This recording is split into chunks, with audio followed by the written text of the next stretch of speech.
जय जिनेन्द्र, सुप्रभात।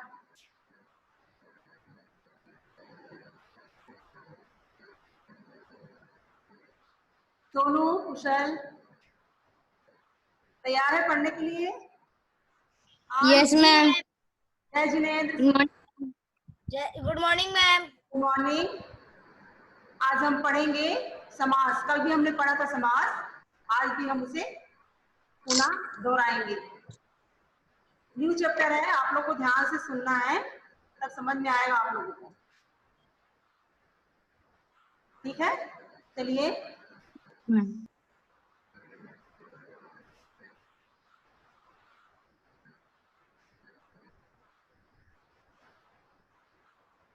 समास। कुमारपाल, अनम्यूट करिए अपने आप को। स्क्रीन पे क्या लिखा हुआ है? आवाज नहीं आ रही आपकी?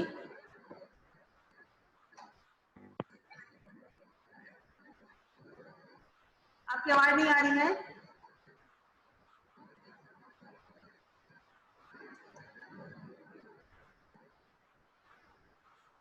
सोनू, स्क्रीन पे क्या लिखा हुआ है?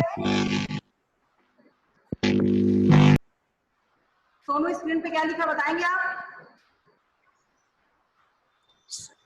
पार्ट 8 समास। क्लियर दिख रहा है स्क्रीन? Yes ma'am. हमारी आवाज आ रही है?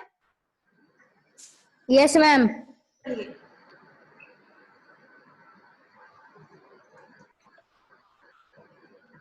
समास दो या दो से अधिक शब्दों से मिलकर बने हुए सार्थक और संक्षिप्त शब्द को समास कहते हैं। दो या दो से अधिक शब्दों से मिलकर बने हुए सार्थक और संक्षिप्त शब्द को समास कहते हैं। जैसे रसोई घर, रसोई के लिए घर, चंद्रमुख, चंद्रमा के समान मुख, नीलकंठ, नीला है कंठ जिसका, ये समास कहलाता है। समास विग्रह समस्त पदों को तोड़ने, अर्थात देखिए, समस्त पदों को तोड़ने अर्थात अलग अलग करने की विधि को समास विग्रह कहते हैं। जैसे चंद्रमुख का विग्रह होगा चंद्रमा के समान मुख। समास विग्रह किसे कहते हैं? समस्त पदों को तोड़ने अर्थात अलग अलग करने की विधि को समास विग्रह कहते हैं। जैसे यहाँ पे लिखा हुआ है चंद्रमुख, तो चंद्रमुख का अगर हम समास विग्रह करेंगे, हम उसे तोड़ेंगे या अलग अलग करेंगे तो क्या बनेगा? बन जाएगा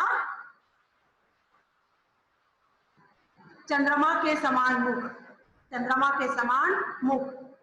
समास के भेद, समास के कितने भेद होते हैं? समास के 6 भेद होते हैं। कल हमने बताया था ना, समास के 6 भेद होते हैं। ध्यान से आपको सुनना है। पहला क्या है? तत्पुरुष समास, दूसरा द्विगु समास, तीसरा द्वंद्व समास, चौथा कर्मधारय समास, पांचवा अव्ययी भाव समास और छठवा है बहुब्रीहि समास। पहला तत्पुरुष समास, दूसरा द्विगु समास, तीसरा द्वंद्व समास, चौथा कर्मधारय समास, पांचवा अव्ययी भाव समास और छठवा क्या होता है? बहुब्रीहि समास। सबसे पहले हम पढ़ेंगे तत्पुरुष समास। सबसे पहले हम पढ़ेंगे तत्पुरुष समास। इन दोनों शब्दों में धारा, और जैसे यहाँ पे दिया है जलधारा, जलधारा, जल की धारा। तत्पुरुष समास कैसे बनता है आपको ध्यान देना है। जो 6 प्रकार के समास हैं उनके भेद हैं, किसमें क्या लगाया जाता है, कौन सा कैसे बनता है, ये आपको ध्यान देना है। अभी विग्रह करने के लिए बोला जाएगा तो आपको करके बताना पड़ेगा हमें, क्योंकि आप लोगों ने कल भी पढ़ा है चैप्टर को। जल धारा, जल की धारा, रसोई घर, रसोई के लिए घर। ठीक है। इन दोनों शब्दों में धारा और घर प्रधान है। इन दोनों शब्दों में धारा और घर प्रधान है, अर्थात पहले पद जल तथा रसोई गौण तथा जिस समस्त पद में, छोड़िए इसको, चलिए आगे बढ़ते हैं, कंफ्यूज हो जाएंगे आप लोग।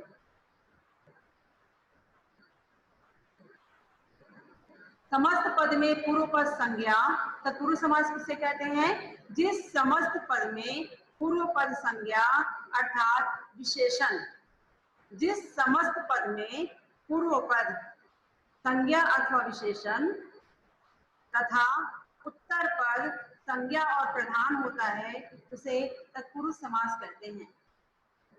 इसमें पूर्व पद और उत्तर पद आपको याद रखना है बस। समस्त पद में जो पूर्व पद है संज्ञा अथवा विशेषण, उत्तर पद जो है वो संज्ञा और प्रधान होता है, उसे तत्पुरुष समास कहते हैं। कैसे बनता है उसको आप ध्यान दीजिए कि तत्पुरुष समास में अगर हमें विग्रह करने बोला जाता है तो कैसे बनाया जाता है, उसे कैसे विग्रह किया जाता है।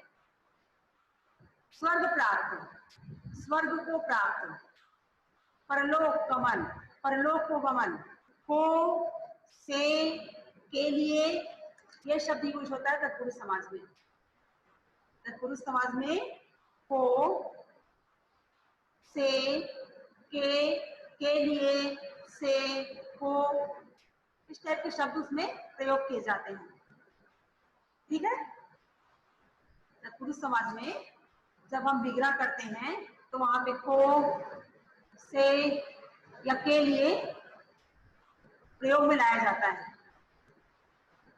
उसे कहते हैं तत्पुरुष समास। यहाँ पे देखिए स्वर्ग प्राप्त है, स्वर्ग को प्राप्त, को आया भयाकुल, भय से आकुल, से आया हवन सामग्री, हवन के लिए आया। आपको याद रखना ये बातें कि तत्पुरुष समास में को, से, के लिए इसका उपयोग होता है। अगर आपको दे दिया जाएगा पहचान करके लिखिए कौन सा समास है, तो आपको उस समय प्रॉब्लम नहीं होगी। बढ़े आगे, बहुत सारे उदाहरण दिए हुए हैं। देखो पाठशाला, यहाँ पे भी के लिए, रोग मुक्त, रोग से, जीवन साथी, जीवन का साथी, का भी आता है, ध्यान रखिएगा यहाँ पे का भी आता है, का, से, के लिए, को। ठीक है, आगे बढ़ते हैं। द्विगु समास, दूसरा जो है समास का भेद वो है द्विगु समास।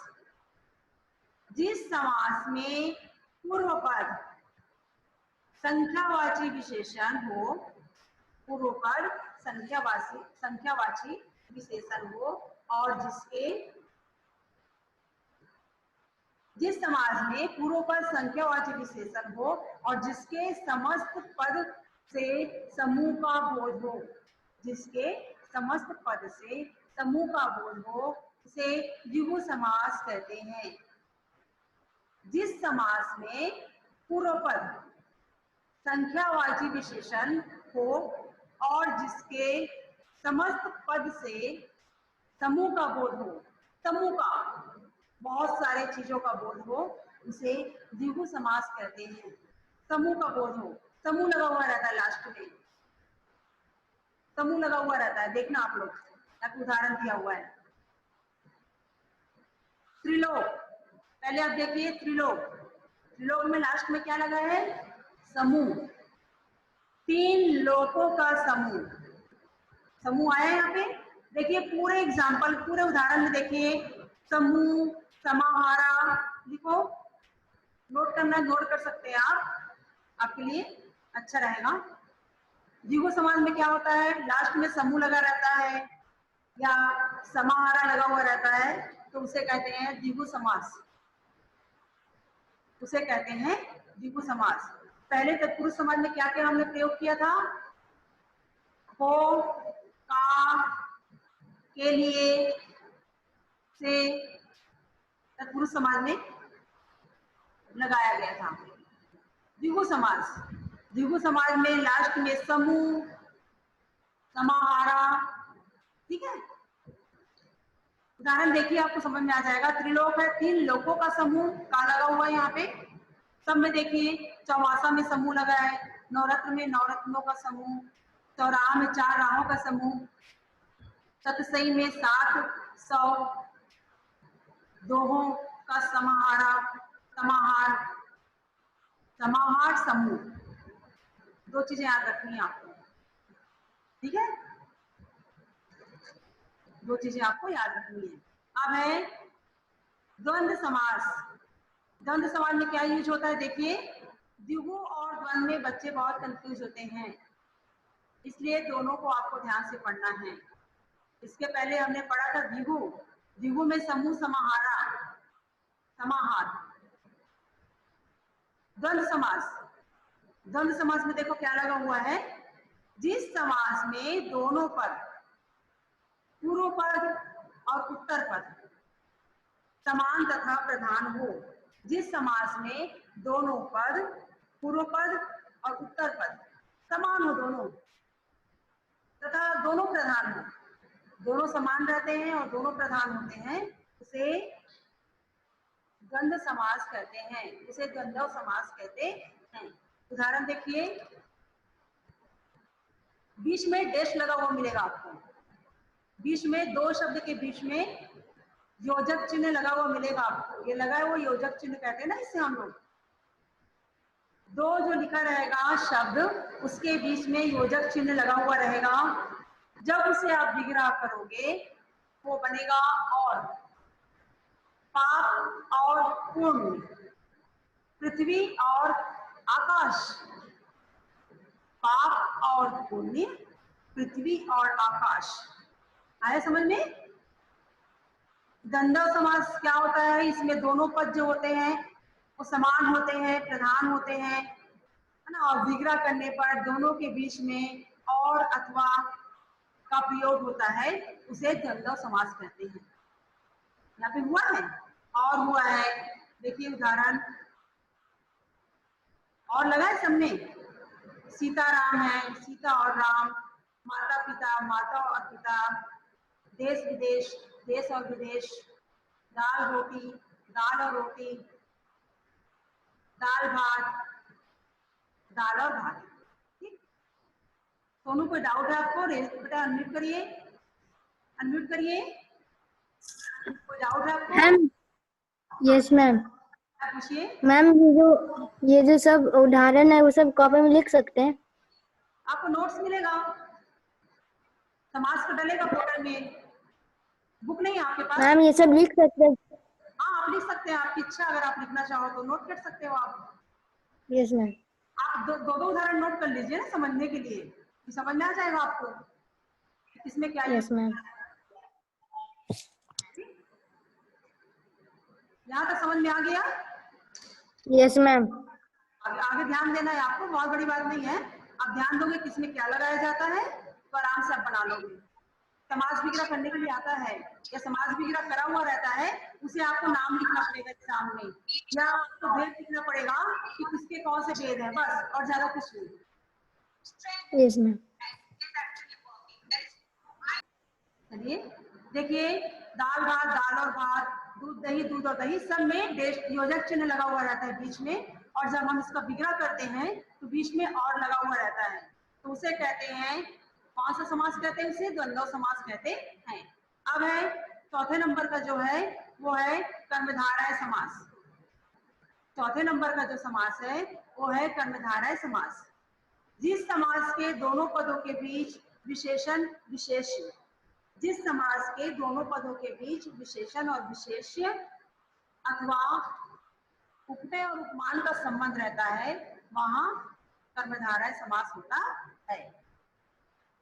उपमान है जिससे तुलना की जाए, जिससे तुलना की जाए। उपमेय जिसकी तुलना की जाए, जिससे, जिसकी, आया समझ में? जिससे, जिसकी। विशेषण विशेषता बताने वाला शब्द। विशेष जिसकी विशेषता बताई जाए। ठीक है, आगे समझ में। जिस समास के दोनों पदों के बीच विशेषण विशेष संज्ञा अथवा उपमान और उपमेय का संबंध रहता है वहां कर्मधारय समास होता है। आगे देखिए, महात्मा कैसे बनेगा ये? कर्मधारय समास में खाली यही याद आपको रखना है कि जिस समास के दोनों पदों के बीच विशेषण विशेष और उपमेय उपमान का संबंध रहता है वहां कर्मधारय समास होता है, बस। उसके बाद आप उदाहरण देखिए। महात्मा, महात्मा का विग्रह करने से क्या बना है? महान है जो आत्मा। महात्मा कैसे बनेगा? महान है जो आत्मा। शुभागमन, शुभ है जो आगमन, है जो, है और जो। ठीक है,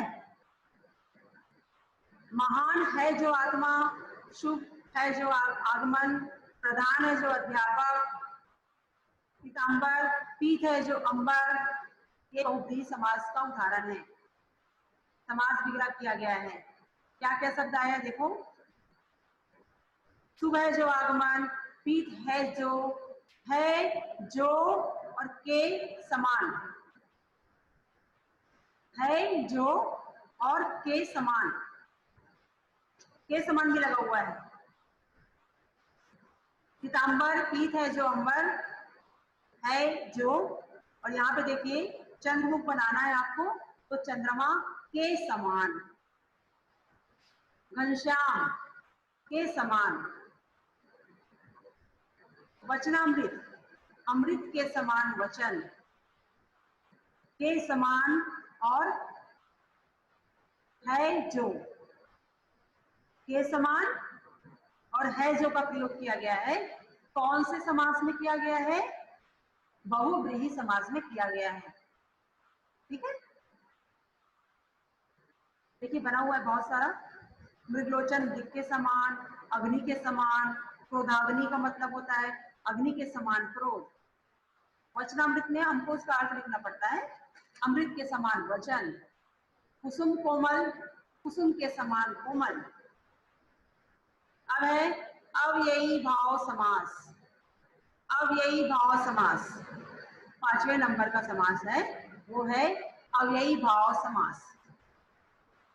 जिस समास का पूर्व पद अवयव प्रधान हो, जिस समास का पूर्व पद अवयव प्रधान हो और उत्तर पद संज्ञा या विशेषण हो, उसे अव्ययीभाव समास कहते हैं। जिस समास का पूर्व पद अवयव प्रधान हो और उत्तर पद संज्ञा या विशेषण हो, उत्तर पद संज्ञा या विशेषण हो, उसे अवयव का ही काम करे, और जितने भी पद हैं सब अवयव का ही काम करें, उसे अव्ययीभाव समास कहते हैं। आगे समझ में और सुनिए। कुशल ठीक से बैठो, कुशल ठीक से बैठिए। जिस समास का पूर्व पद अवयव प्रधान हो और उत्तर पद संज्ञा या विशेषण हो तथा समस्त पद अवयव का ही काम करे, उसे अव्ययीभाव समास कहते हैं। उदाहरण देखिए इसमें, इन यथाशक्ति, यथाशक्ति कैसे बनेगा? शक्ति के अनुसार। आजन्म, जन्म पर्यंत या जीवन भर, जन्म पर्यंत या जीवन भर। उदाहरण देखिए,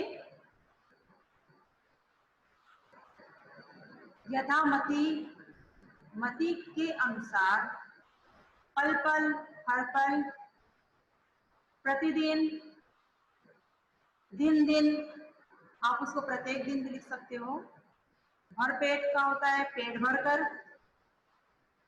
रातों रात का मतलब होगा रात ही रात में, ये आपको समझना पड़ेगा क्योंकि इसमें अलग अलग प्रकार से बना हुआ है। यथामति, मति के अनुसार, के अनुसार, पल पल, हर पल, प्रतिदिन, दिन दिन,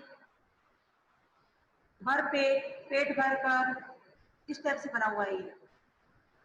समय के अनुसार, यथा समय यानी समय के अनुसार दिया यहाँ पे, यथा शीघ्र, प्रति वर्ष, हर वर्ष। ये अव्ययी भाव समास का उदाहरण है।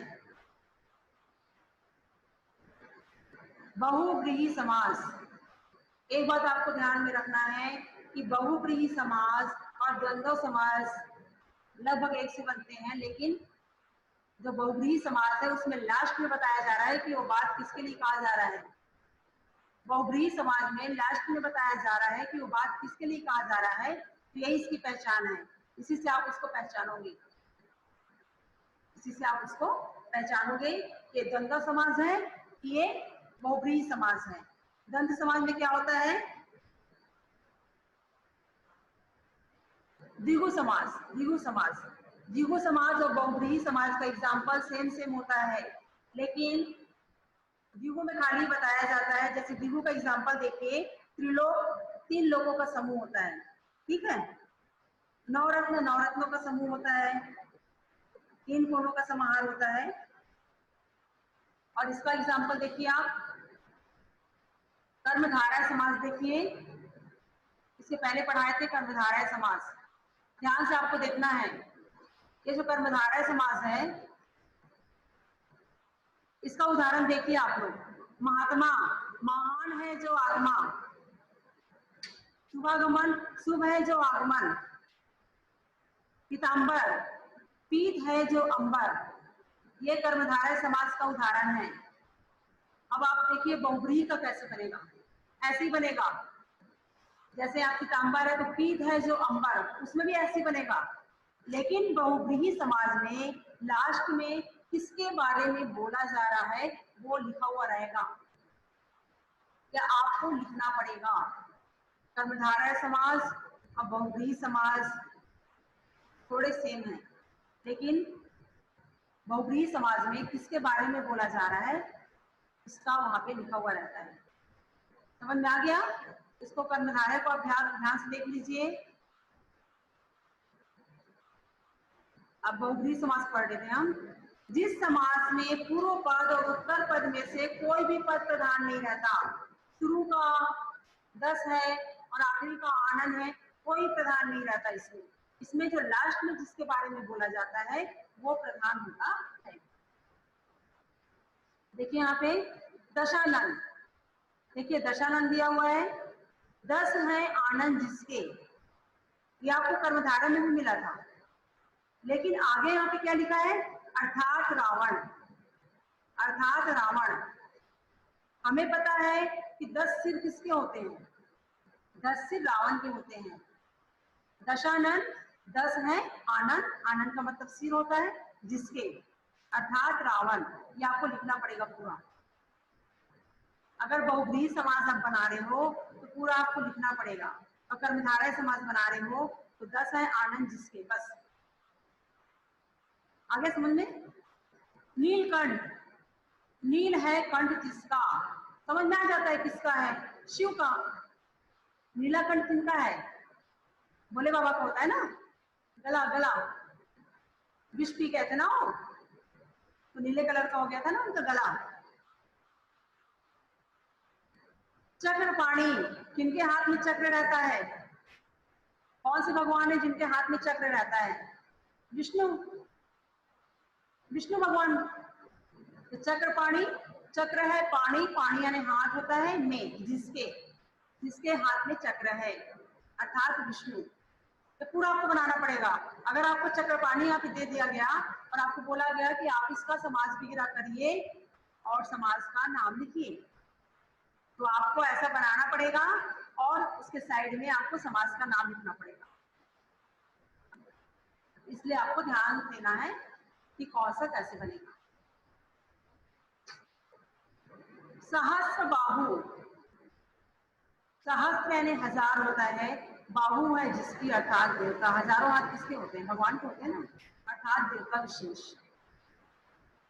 निशाचर, निशा यानी रात्रि, रात्रि में विचरण करता है कौन, राक्षस। महात्मा, महान है आत्मा जिसकी, महान है आत्मा जिसकी, अर्थात महान व्यक्ति, महान व्यक्ति।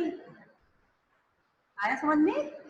कोई डाउट है किसी को? देखिए यहाँ पे दिया हुआ है, लंबोदर दिया है, लंबा है उधर जिसका, गणेश भगवान। ठीक,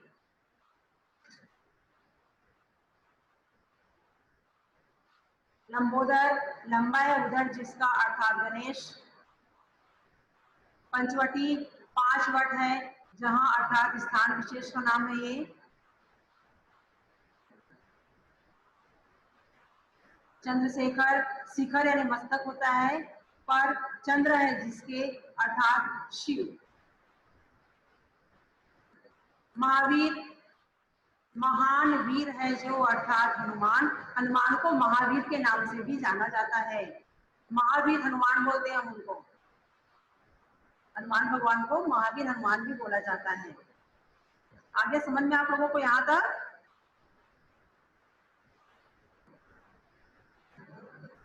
ये देखिए यहाँ पे कर्मधारय समास और बहुब्रीहि समास में अंतर क्या होता है? मैंने कहा ना सेम बनता है, दोनों सेम बनता है, लेकिन लास्ट में बहुब्रीहि समास में बताया जाता है कि बात किसके लिए बोला जा रहा है।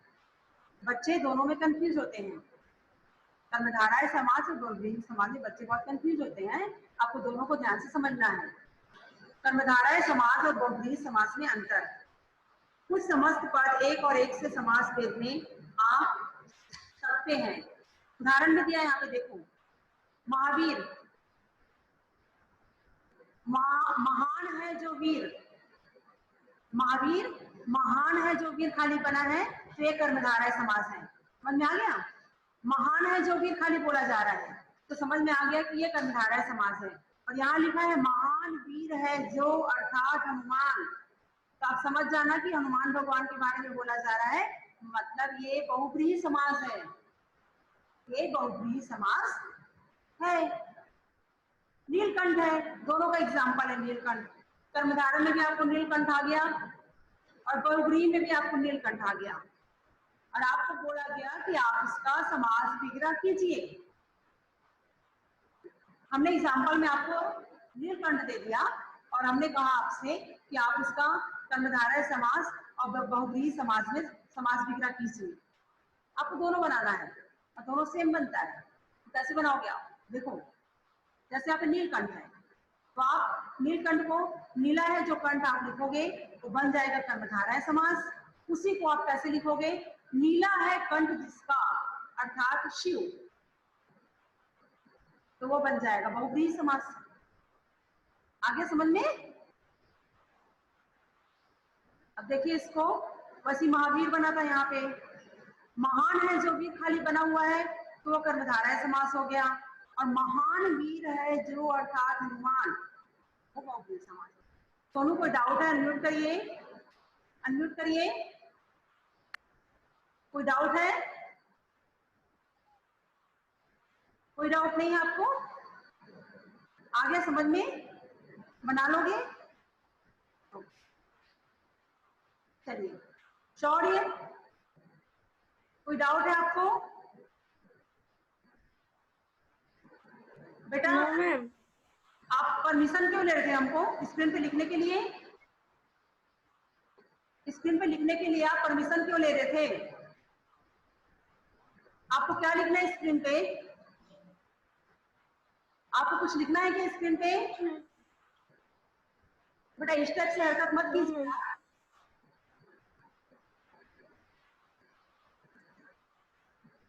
आगे समझ में?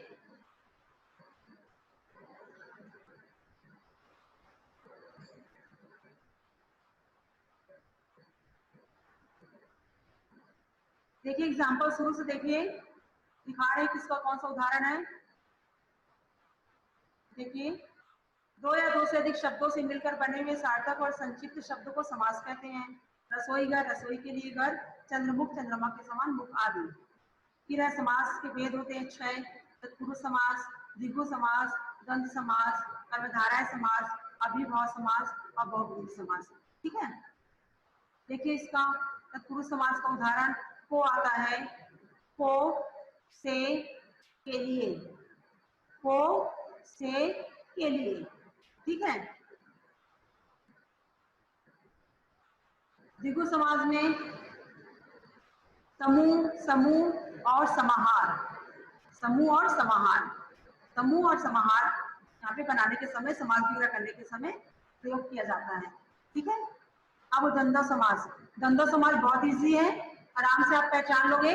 बीच में यहाँ पे योजक चिन्ह लगा हुआ रहता है और जब आप इसको बनाओगे तो यहाँ पे और शब्द आता है, इसको बोलते हैं द्वंद्व समास। ठीक। अब है कर्मधारय समास।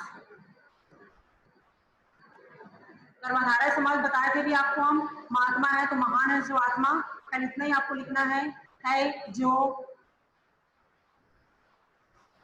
के समान, है जो के समान। ठीक। अभिभाव समाज में यथाशक्ति है तो के अनुसार, आजन्म है तो जन्म पर्यंत, जीवन भर इस टाइप से बनता है। प्रतिदिन है तो दिन दिन, रातों रात और रात ही रात में, यथामति, मति के अनुसार, ऐसा ऐसा प्रयोग किया जाता है। अब बहुब्रीहि समास भी कर्मधारय के समास ही बनता है, लेकिन इसमें बताया जाता है कि ये बात किसके लिए कही जा रही है। 10 है आनंद जिसके, रावण। अंशु है माला जिसकी, यानी निर्णय है माला जिसकी, अर्थात सूर्य भगवान। महात्मा, महान है आत्मा जिसकी, अर्थात महान व्यक्ति। ये पंचवटी 5 वट है जहां, अर्थात स्थान विशेष का नाम। महावीर, महान वीर है जो, अर्थात हनुमान। अब दोनों में अंतर क्या है, कर्मधारय और बहुब्रीहि में दोनों सेम होते हैं, दोनों सेम होते हैं और एक एग्जाम्पल को दे दिया जाता है कि आप उसको बहुब्रीहि बनाइए और आप उसको क्या बनाइए, देखिए बहुब्रीहि बनाइए और आप उसको कर्मधारय बनाइए। तो आपको फिर बनाना है उसे। देखो बहुब्रीहि में, कर्मधारय में कैसे बनता है वो, महान है जो वीर, कर्मधारय बन गया, और महान वीर है जो, अर्थात हनुमान। एक ही चीज का दो बन रहा है, वो बहुब्रीहि बन गया। आगे समझ में।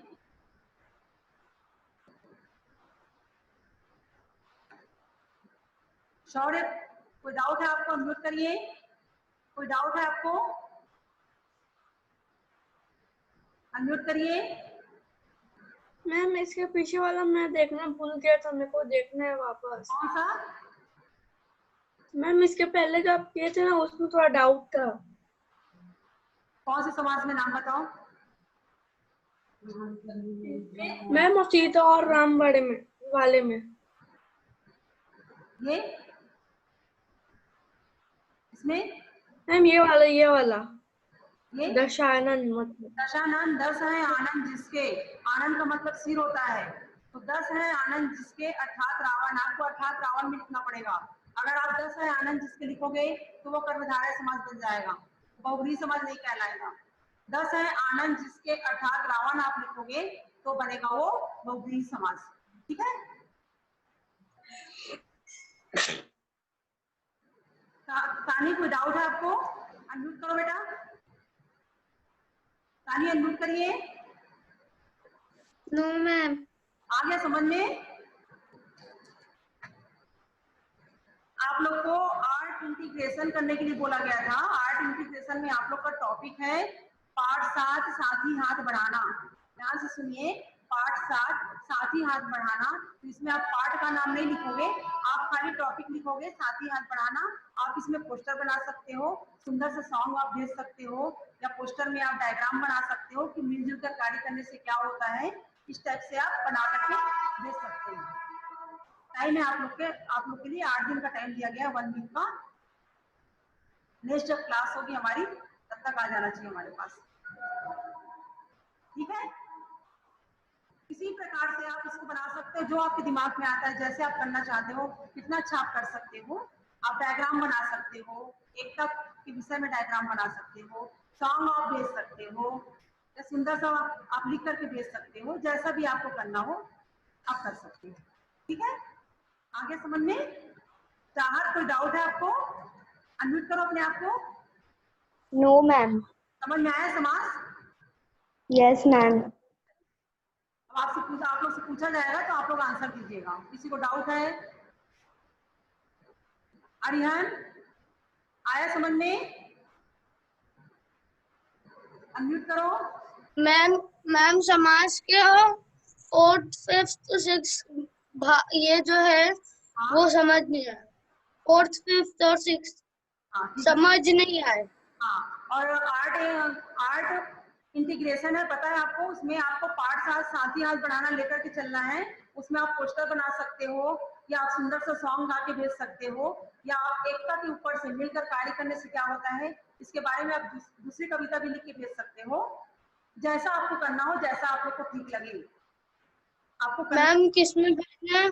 आर्ट इंटीग्रेशन में आप और सब्जेक्ट का मेल कर रहे हैं ना, वैसे मेल करना है आपको, ठीक है। चलिए, चेष्टा समझ में आया? अनम्यूट करो। समझ में आया? मैम फिफ्थ वाला समझ नहीं आया। ओके ओके, समझा रहे हैं। कुमार का कोई डाउट है? Yes ma'am. क्या डाउट है? मैम भेजना कहाँ है मैम? भेजना मेल में है ना बेटा। आप लोग और सब्जेक्ट का किसमें भेज रहे हो? मैम वो तो पोर्टल में होमवर्क आ रहा है उससे भेज रहे हैं। ये आर्ट इंटीग्रेशन का? नो मैम, वो आर्ट इंटीग्रेशन तो हम व्हाट्सएप में भेज रहे हैं हाँ टीचर्स के। मैंने तो व्हाट्सएप में भेजा।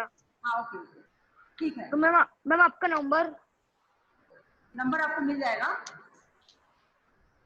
ओके, चिराग आपको समझ में आ रहा है? अनम्यूट करिए चिराग। Yes ma'am. आपको समझ में आया जो पढ़ाया गया है समाज के बारे में? मैम क्या बोल रहे हैं? समाज जो आज पढ़ाया जा रहा है वो चैप्टर आपको समझ में आया? मैम आपकी आवाज कटी कटी आ रही है। चलिए आगे बढ़ते हैं।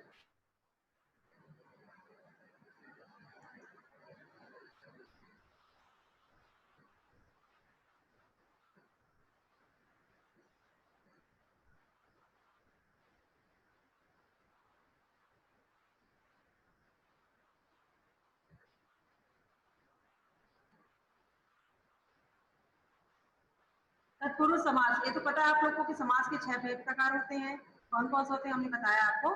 सबसे पहला हम लेंगे तत्पुरुष समाज।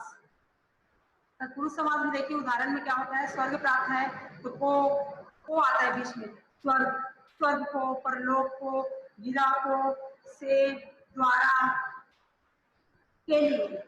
4 बातें याद करिए। को, से, के लिए और द्वारा, ये तत्पुरुष समाज में आता है, ठीक है। दूसरा देखिए द्विगु समाज।